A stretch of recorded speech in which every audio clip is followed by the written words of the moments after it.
Good morning বন্ধুরা।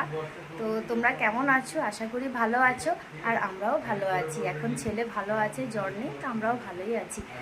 মেয়ের তো কাল থেকে পরীক্ষা, ও স্কুলে যাবে না, পড়তে বসেছে, উঠেই ঘুম থেকে উঠেই পড়তে বসেছে।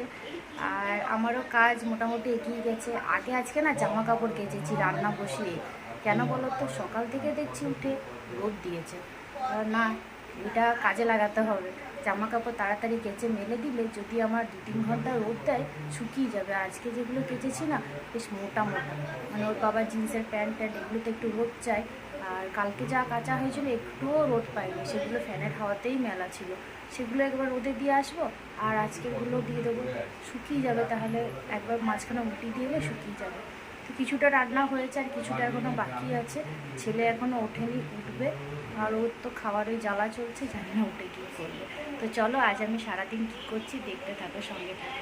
তুমি কি খাচ্ছ? বলো কি খাচ্ছ? বলবে না? লজ্জা লাগছে বলতে যে আমি সাদা ভাত খাচ্ছি। দেখো, সাদা ভাত খাচ্ছে। দেখো, এই ভাতে না নুন দিতে দিয়েছে, না দুধ, না ডাল, না ঘি, কিচ্ছু না, শুধু এই সাদা ভাত খাবে। স্যারেলাক বানালাম, ওর বাবাকে বললাম যে ও খাবে না। বলছে না, দেখি চেষ্টা করে যদি খাওয়াতে পারি। পারলো না।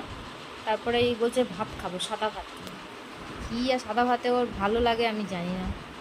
কী আর করা যাবে, কিছু তো খাইয়ে পেট ভরাতে হবে। চলো, এটাই খাওয়াই। সাদা ভাতটা একটু খেয়ে নাও। আরেকটু আরেকটু। দেখেছ, পালিয়ে যাচ্ছে। এটাও পড়ে থাকলো, এটাও আর খাবো না বলছে। এসো খেয়ে না একটু। স্পষ্ট কথা, খাবো না। তাহলে আর কি বলার আছে? খাবো না বললে তো আর কিছু বলারই নেই। স্পষ্ট কথা বলে দিচ্ছে। আর এখন আর জোরও করা যায় না, বড় হয়ে গেছে। কিছু ভুলিও যে অন্যদিকে তাকিয়ে তারপরে তাকাবে খাইয়ে দেবো, সেই মুহূর্তে আর হয় না। সেটা আগে ছোটোতে হতো, এখন আর হয় না। বুঝতে শিখেছো তো, কি আর করে। কাণ্ড দেখো, চাদর তুলে ঢুকে গেছে চাদরের মধ্যে, এই ঢাকা নিয়ে শুয়ে আছে। এই বিছানার চাদর একটুও ঠিক করে রাখতে দেয় না। এই জন্যে আমি মাদুর পেতে রাখি, যাতে মাদুরটা পাতা থাকলে এই বদমাইশিগুলো করতে পারে না। আর যা খেলনা ঢালে মাদুরের ওপরে, তারপর খেলনাগুলো গুছিয়ে মাদুরটা তুলে দিলে বিছানাটা আমাকে চাদরটা ঠিক করতে হয় না। আর এইটা তো দেখো কি করছে। কি করছো তুমি? বদমাইশি দেখো কি করলো, দেখেছো? দেখো, আমার এখন চান হয়ে গেছে। চান করে গড়গড় করে ঘামছি পুরো।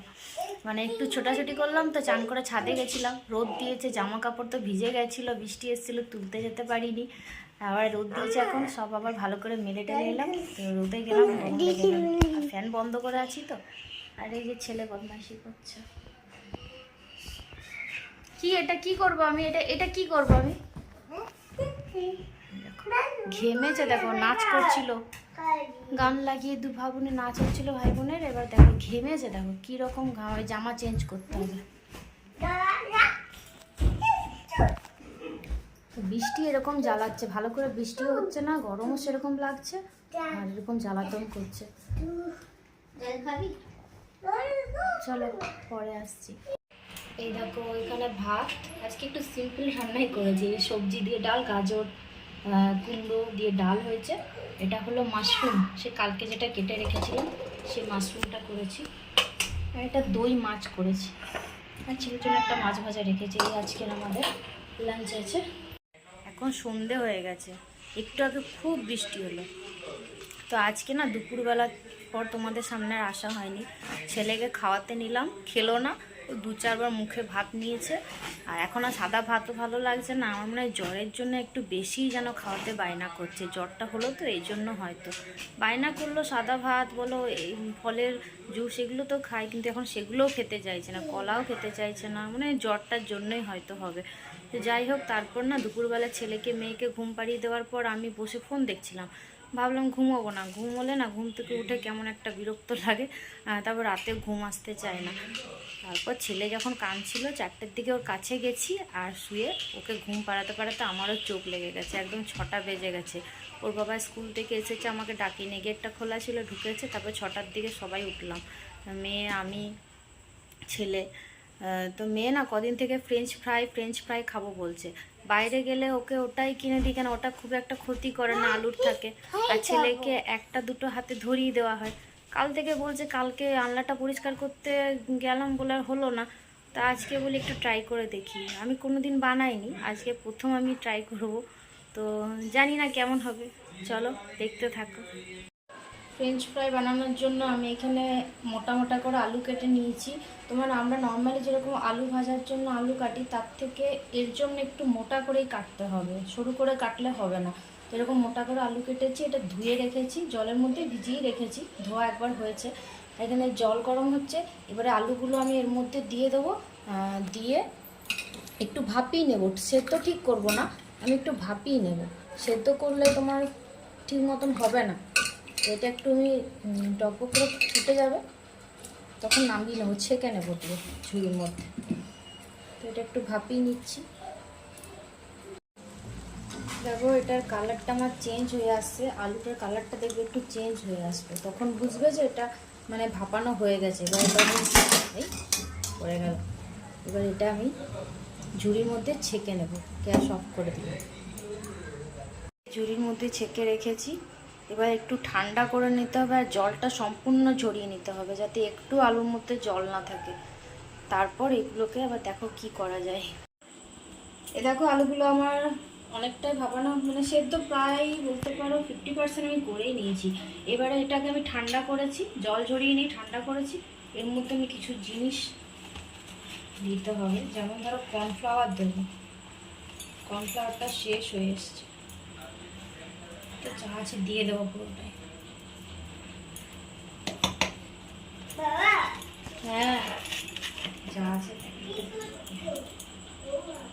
এটা ওটা ঝেড়ে দিয়ে দিলাম, নেই শেষ হয়ে গেছে। এবার একটা ডিম দেবো এর মধ্যে, একটা ডিম দিলাম।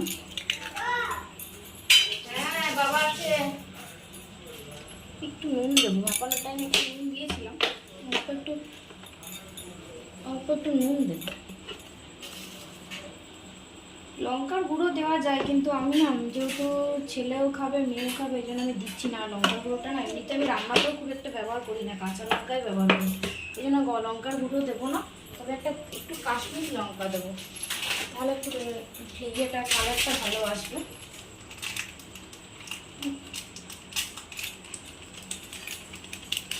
কাশ্মীরি লঙ্কা দিলাম কালারটা ভালো আসার জন্য। ভালো করে মাখিয়ে নেব, হাতে করে মাখাচ্ছি, ভালো করে মাখিয়ে নেব। কড়াইতে তেল গরম হতে দেবো, এবার ডিপ ফ্রাই করতে হবে পুরো। খেতে কেমন হবে জানি না, আমি প্রথম বাড়িতে তৈরি করছি। বাইরে খাওয়া হয়েছে, কিন্তু বাড়িতে কোনোদিন বানানো হয়নি। এগুলোকে ডিপ ফ্রাই করে নেবো। নিজেরই ভয় করছে, এত গরম হয়ে গেছে তেলটা। ডিপ ফ্রাই করতে হবে এগুলোকে।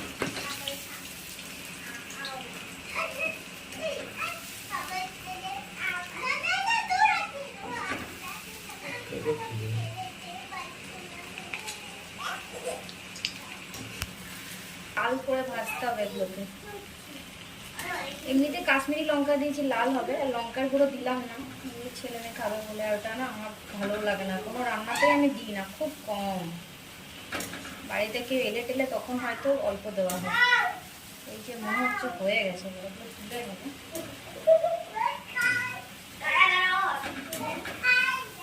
কি করছিস তোরা? ওইদিকে ভাই বোনে একটু সুযোগ পেলেই বদমাইশি। ছেলে বৃষ্টির জন্য কোথাও বেরোতেও পারছে না, বিরক্ত হচ্ছে। তুলে নিচ্ছে এবারে,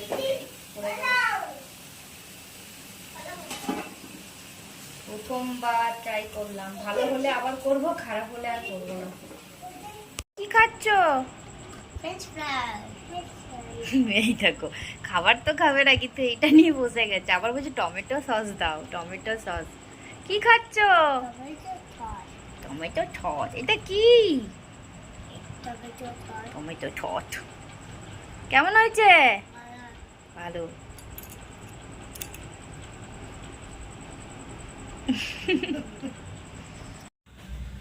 আজকে অনেক রাত হয়ে গেছে, খাওয়া দাওয়া করতে 11:30 বেজে গেছে।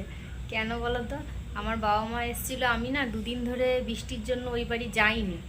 ছেলেকে নিয়ে নাহলে আমি যাই, তো 2 দিন 3 দিন তোমরা দেখবে হয়তো ভিডিওতে আমি আর যাচ্ছি না বৃষ্টির জন্য। জামা কাপড় মেলা থাকছে তো ছাদে, এমন করে মেঘ করে আসছে, আমি ওখান থেকে ছুটে আসতে পারবো না, তখনকে ভিজে যাবে। আজকে ঘরে ছিলাম তার মধ্যেই ভিজে গেছে, তাহলে তো ওখানে গেলে তো ভিজবেই বলো, জামা কাপড়গুলো বৃষ্টি এলে। তো এই জন্য আমি এদিকে যেতে পারিনি। তো বাবা মা সন্ধ্যেবেলা এসেছিলো আর কি। মেয়ে যেতে পাই না খুব একটা, বলতে গেলে ওর পড়া থাকে, থাকে ও থাকে, যেতেই পারে না। তো দেখা করতে এসেছিলো, তো গল্প করতে করতে রাত হয়ে গেল। তারপর আমরা খাওয়া দাওয়া করলাম, ছেলেকে খাওয়ালাম। মেয়ের আবার সন্ধ্যেবেলা থেকে হঠাৎ শরীরটা খারাপ হয়ে গেল। ফ্রেঞ্চ ফ্রাই আমি করছি তখন থেকে বলছে মা পেটে ব্যথা করছে। তারপর হঠাৎ করে না 2বার বমি করলো, দিয়ে পেট ব্যথা করছিল। ওর বাবা আবার ওষুধ নিয়ে এলো, ওষুধ খাওয়ালাম, এখন ঠিক আছে, একটু খাবার খেলো। হয়তো গ্যাস হয়ে গেছে হঠাৎ করে মনে হয়। যাই হোক, তো খাওয়া দাওয়া হলো, সব আমার কাজ হয়ে গেছে। এবারে আমরা বিছানাও করে নিয়েছি আমি, এবার শুয়ে পড়বো। মানে মেয়ে ঘুমাবে, ছেলে তখন ঘুমাবে না, ওকে নিয়ে একটু থাকতে হবে। তো কালকে দেখা হচ্ছে আবার নতুন একটি ভিডিওতে। সবাই সুস্থ থেকো, ভালো থেকো, সাবধানে থেকো, আর অবশ্যই আমার ভিডিও দেখো। তো গুড নাইট, টাটা।